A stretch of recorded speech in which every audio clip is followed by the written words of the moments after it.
You aren't crazy. Here's why you have no friends and other spiritual awakening symptoms. Everyone, the first time I experienced my spiritual awakening, I found myself isolated with no close friends or family around. I didn't plan to do this, nor did I intentionally push anyone away, but it felt like the divine wanted me all to itself. During this divine isolation, I felt happy and content with life.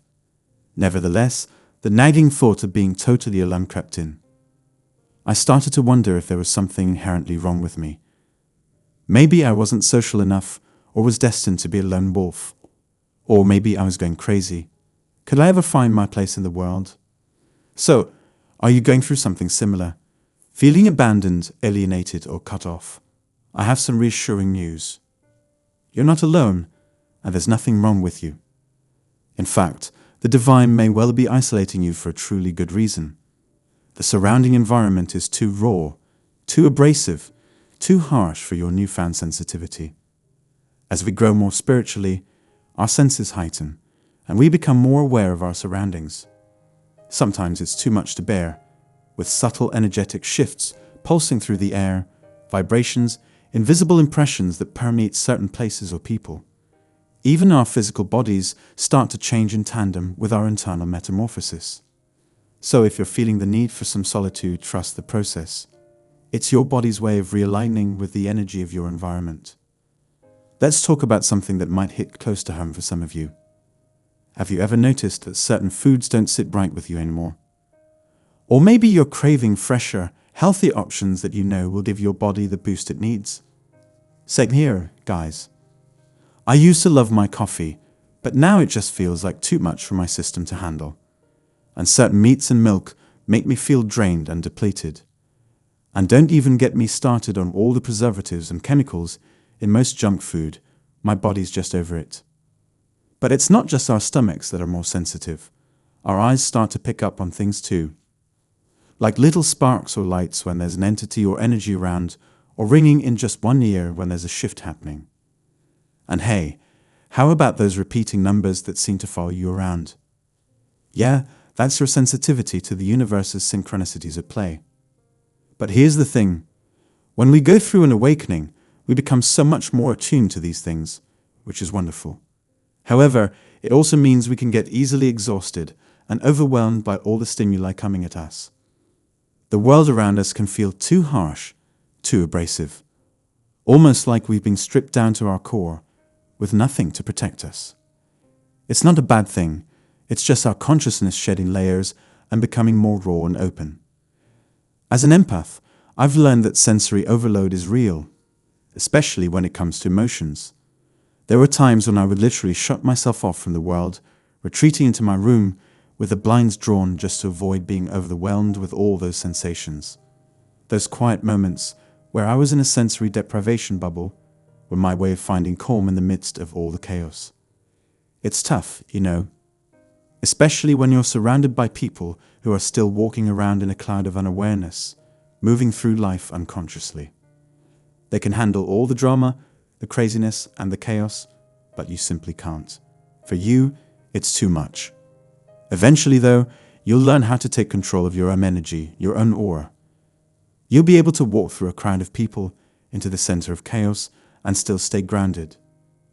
But until then, it's okay to take a step back, to be kind to yourself, and to allow yourself the space and distance you need to find your center. And if you're feeling isolated, like you're on your own with no support system around you, don't despair. In some ways, it might be a blessing in disguise. This is your time to rest, recharge, and emerge stronger than ever before. Just remember, you're never truly alone. We're all in this together.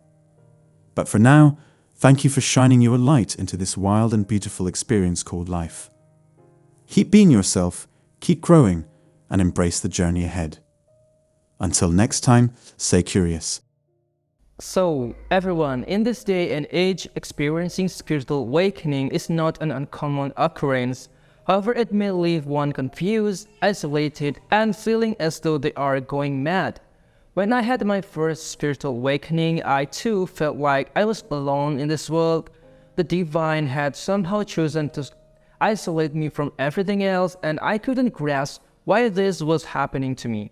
It was a perplexing time, although this phase can be daunting, but it is essential for one's personal growth. This is the one thing that you need to remember. The reason for this confined isolation could be the harsh, abrasive environment and the heightened sensitivity that comes with spiritual awakening. For instance, subtle energetic shifts and vibrations in certain places, people, and even in the air can be too intense for an individual who has just begun their spiritual journey. Furthermore, internal metamorphoses may cause physical changes that add up to the overwhelming experience. Solitude, therefore, is crucial in restoring the body's balance and adjusting the new energy of the environment. On the other hand, changes in our sensory perception also become more pronounced after spiritual awakening. For instance, foods that we once enjoyed no longer sit well with us. Our eyes might start to pick up on the smallest things. We may experience tinnitus or begin to see repeating numbers everywhere. Well, these changes can be overwhelming, and all we want is to retreat into our shells, right? The world around us is too noisy, abrasive, and chaotic. It often feels like we are out in the wilderness without any protective gear. Sensory overload is real, especially regarding emotions. It is easy to find ourselves drowning in those sensations. Turning off the lights, shutting the world out, and retreating into our inner world is an easy way to find calm amid the chaos. Fortunately, there is light at the end of the tunnel. This is always the case. One can learn to control their energy and aura. Gradually, one will learn to walk through crowds and even chaos while still maintaining their composure. Until then, it is important to give oneself the permission to step back and be kind, giving ourselves the space and distance we need to connect with our inner selves.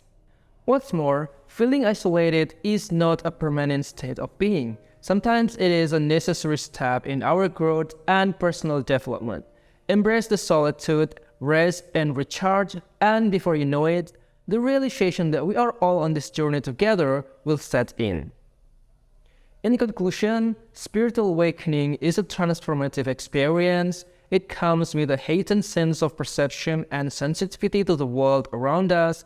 We become more aware of our surroundings and the world's synchronicities, but it can also be overwhelming. We feel isolated and alone, but it is important to take this time to rest, recharge, and emerge stronger than before. Well, the journey is wild and beautiful, and we are all in it together. So stay curious and embrace this journey ahead. For now, thank you for shining your lights into this wild and beautiful experience called life, guys. Keep being yourself, keep growing, and embrace this journey ahead. Until next time, have a nice day.